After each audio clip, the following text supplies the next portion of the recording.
Selamat berjumpa kembali saudara-saudara yang terkasih di kanal kita Farem 195. Kanal untuk mengasihi, melayani, memuji, dan menyembah Tuhan kita, Yesus Kristus. Damai kasih Allah menyertai kita semua. Marilah, sebelum kita belajar firman Tuhan, kita terlebih dahulu berdoa. Ya Tuhan, ya Allah kami, kembali kami Tuhan menghadap kehadirat-Mu Tuhan untuk melanjutkan pembelajaran kami akan pemahaman kami bagaimana memperoleh perkenanan-Mu Tuhan, supaya kami semua dapat memperoleh keselamatan yang hanya daripada Engkau. Ya Bapa, segala sesuatu Tuhan, pemahaman kami yang kami inginkan hanya yang berasal daripada Engkau saja ya Tuhan. Berkatilah pemahaman ini Tuhan, agar semakin mencerahkan pemikiran kami, akan mencerahkan jalan kami menuju Engkau ya Tuhan. Tuhan, kami juga memohon berkati semua orang yang mendengar kanal ini. Berkati keluarganya, pribadinya, penghasilannya Tuhan. Tuhan, semua itu hanya bisa terjadi apabila Engkau berkenan untuk menghapus dosa kami seluruhnya. Terima kasih ya Tuhan.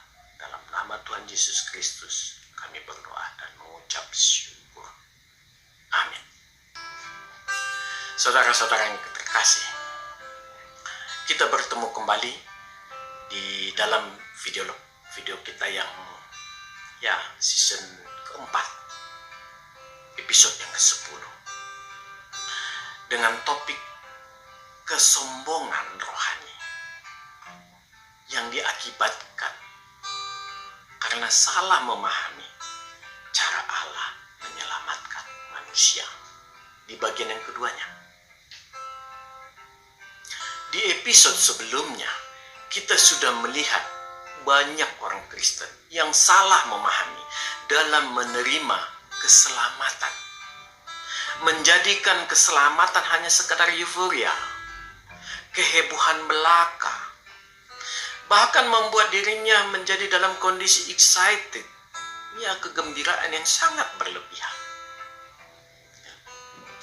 Menjadikan keselamatan menjadi seperti drug, obat, atau candu.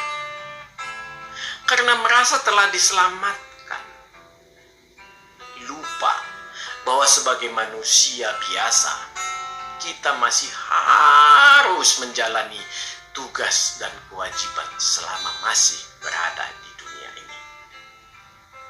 Dan seharusnya lah segala tugas dan kewajiban itu tetap harus dilaksanakan, bahkan harus lebih baik, lebih merendahkan hati dan menjalaninya dengan penuh sukacita.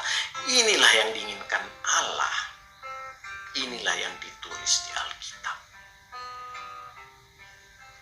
Marilah, situasi euforia seperti di atas kita coba ilustrasikan supaya kita gamblang untuk memahaminya. Kita lihat contoh berikut. Kita mendapat suatu berita atau kabar dari pimpinan kita bahwa bulan depan kita akan diberi mobil gratis. Kita gembira dan berencana membuat garasi mobil yang baik agar mobil dapat terawat, tidak terkena panas matahari, tidak terkena hujan, tidak terkena dingin malam, tidak terkena embun, dan yang terlebih lagi tidak dicuri. Kita sangat bergembira sampai lupa membuat garasi tersebut, saking gembiranya, saking euforianya. Bahkan ketika mobil sudah diberikan, ini yang lebih keterlaluan. Dengan segera kita menjual mobil tersebut. Dan kita lebih gembira lagi, lebih euforia lagi karena mendapat uang yang sedemikian banyak. Pimpinan kita hanya bisa merasa sedih. Dia ingin kita memakai mobil tersebut, mobil hadiah tersebut, setiap hari ketika kita pergi ke kantor. Pimpinan menginginkan kita dalam kondisi layak berkantor di perusahaannya. Inilah perkenanan pimpinan kita. Kenyataannya lah, kita tidak pernah memiliki mobil tersebut. Padahal mobil yang dihadiahkan secara gratis. Karena kita sudah menjualnya. Ya, sesungguhnya lah kita tidak pernah memiliki keselamatan itu. Keselamatan itu kita terima dan kita jual untuk membeli kegembiraan. Di sini harus ada yang harus kita garis bawahi dan benar-benar kita camkan. Kita merubah kondisi iman berupa realitas keselamatan yang seharusnya sudah kita miliki dan menjadikannya hanya sekedar sikap percaya dalam bentuk keselamatan yang masih berupa harapan. Tragis, sangat tragis.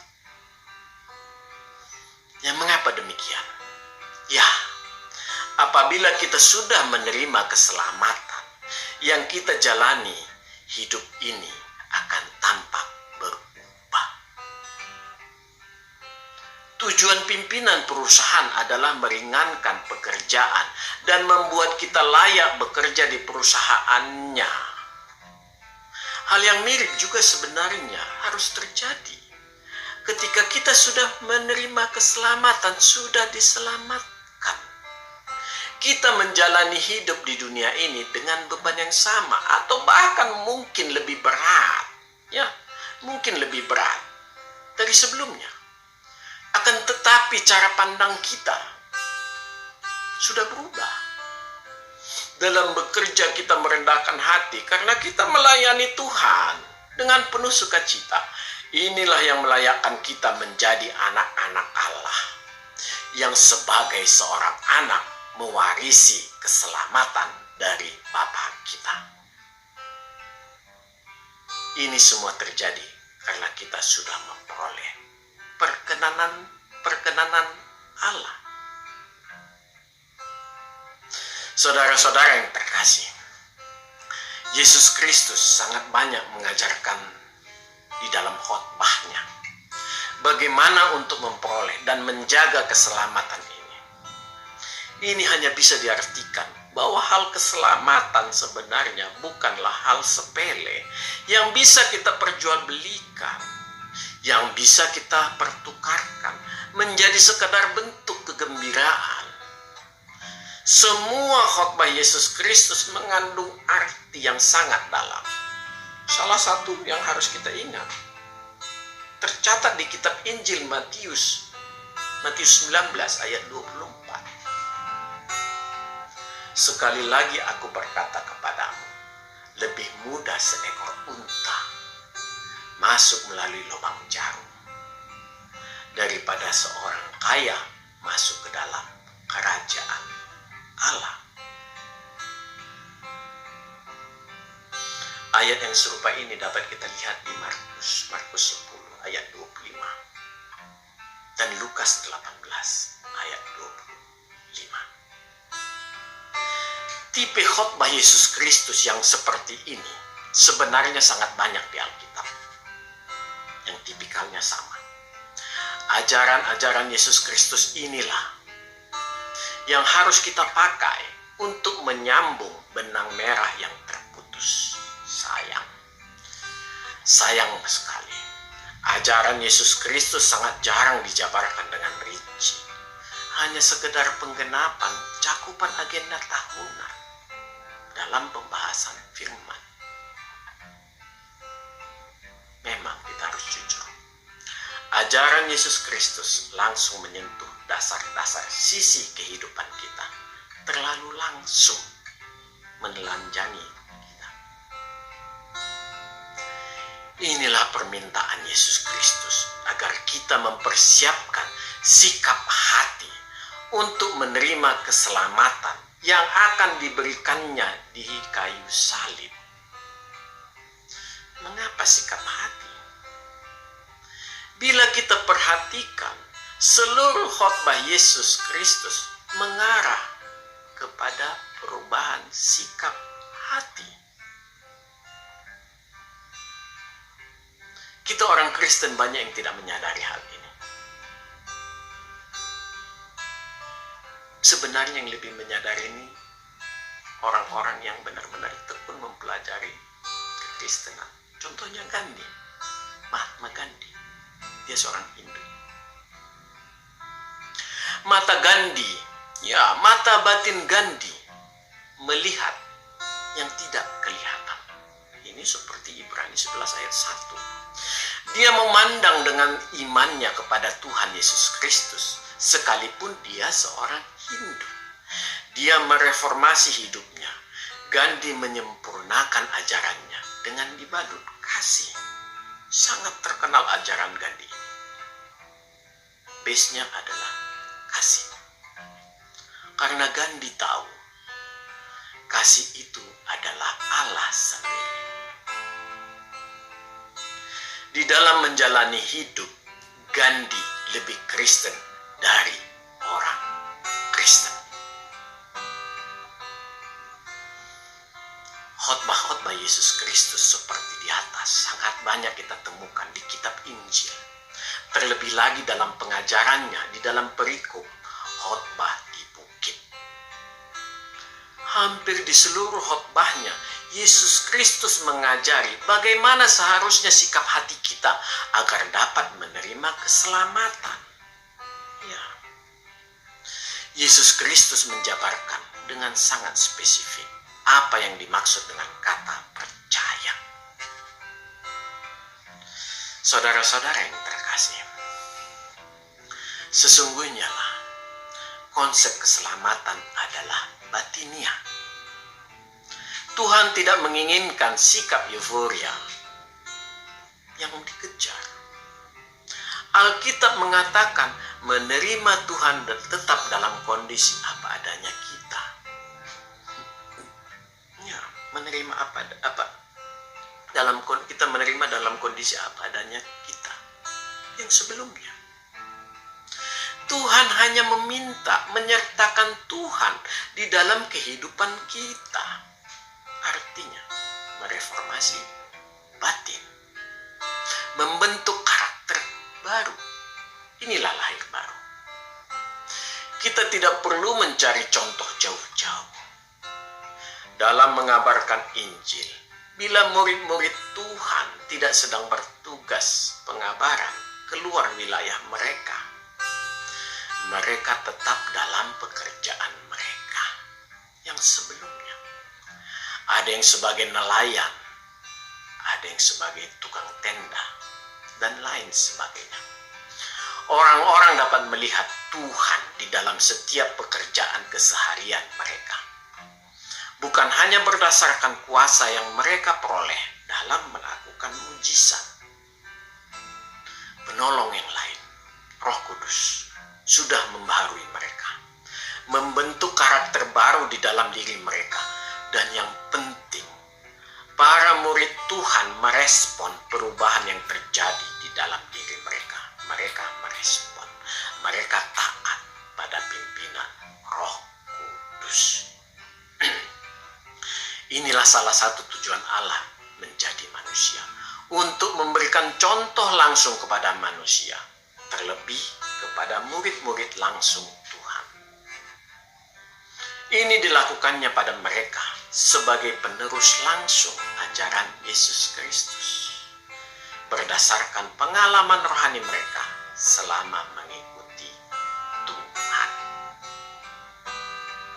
Hanya di dalam ketaatanlah ada keselamatan. Sebagaimana Yesus Kristus taat sampai mati di kayu salib, Dia dipermuliakan Bapanya. Sampai Dia kemudian dipermuliakan Bapanya. Demikian juga kita harus taat agar kita semua kelak dipermuliakan, hidup bersama-sama dengan Kristus. Perubahan yang terjadi pada murid-murid Tuhan inilah yang harus kita pelajari.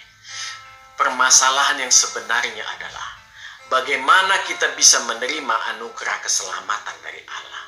Jadi, permasalahan bukan di keselamatan itu sendiri.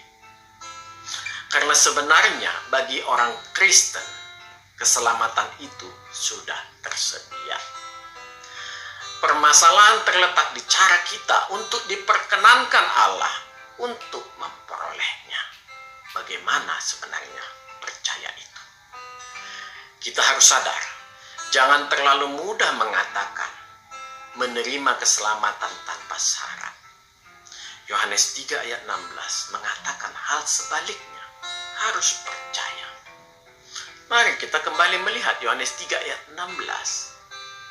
Karena begitu besar kasih Allah akan dunia ini, sehingga ia telah mengaruniakan anaknya yang tunggal, supaya setiap orang yang percaya kepadanya tidak binasa, melainkan beroleh hidup yang kekal. Jadi, yang harus kita dalami adalah apakah kita sudah termasuk orang yang dalam kategori percaya dalam kacamata Tuhan. Bila sudah percaya, bagaimana kita mempertahankan keselamatan itu supaya tidak dicuri iblis? Dengan pertanyaan lain, apakah keselamatan bisa hilang? Ya, Alkitab bersaksi tentang hal ini. Situasi ini memberi dua kemungkinan. Pertama, memanglah benar keselamatan itu bisa dicuri iblis. Dan yang kedua, memanglah keselamatan itu sebenarnya belum kita peroleh. Hanya kita merasa telah diselamatkan, jadi bukan karena hilang dicuri iblis. Salah satu contoh ayat dapat kita berikan di sini. Dari sangat banyaknya ayat yang serupa, bisa kita pakai sebagai acuan untuk menjaga keselamatan kita. Ini bisa kita lihat di dalam Filipi. Ya, Filipi 2 ayat 12. Hai saudara-saudaraku yang terkasih, yang kekasih, kamu senantiasa taat, karena itu tetaplah kerjakan keselamatanmu dengan takut dan gentar. Bukan saja seperti waktu aku masih hadir, tetapi terlebih pula sekarang waktu aku tidak hadir. Dalam suratnya ke Filipi, Paulus menekankan agar senantiasa taat. Mendahulukan ketaatan, baru menggunakan keselamatan yang sudah diperoleh untuk bekerja dan berbuah banyak. Ya. Masih ada pengkhotbah mempelintir ini. Mengabaikan sama sekali tentang kemungkinan dicuri iblis. Dia meniadakan istilah pendahuluan ketaatan. Inilah ajaran tersembunyi Rasul Paulus. Mendahulukan taat, artinya bila sudah taat, iblis tidak akan bisa untuk mencuri. Baru kita bekerja. Kita menggunakan keselamatan yang sudah kita miliki, bekerja di ladang Tuhan dalam bentuk kehidupan kita. Kita masih memiliki sisa waktu hidup di dunia ini yang harus kita pertanggungjawabkan. Ya, saya ulangi kembali. Mendahulukan ketaatan, baru menggunakan keselamatan yang sudah kita peroleh untuk bekerja dan berbuah banyak. Tetap dengan takut dan gentar. Yang kita artikan di sini adalah waspada, bukan sebaliknya. Mengagungkan keselamatan tanpa berbuah dan besar kemungkinan iblis sudah mencurinya. Karena orang seperti ini biasanya jarang waspada, cenderung sembrono. Saudara-saudara dan para sahabat Kanal Forum 195 yang terkasih. Di atas kita sudah menyinggung tentang iman dan percaya. Kata iman dan percaya adalah unsur yang sangat mendasar. Yang sangat mendasar sekali. Karena berasal dari akar kata yang sama, pis. Artinya hanya ada satu, yaitu percaya. Pistis, iman. Dan pistio, percaya. Dari akar kata yang sama, pis, bahasa Yunani. Dalam bahasa Inggris disebut faith, iman, dan percaya, belief.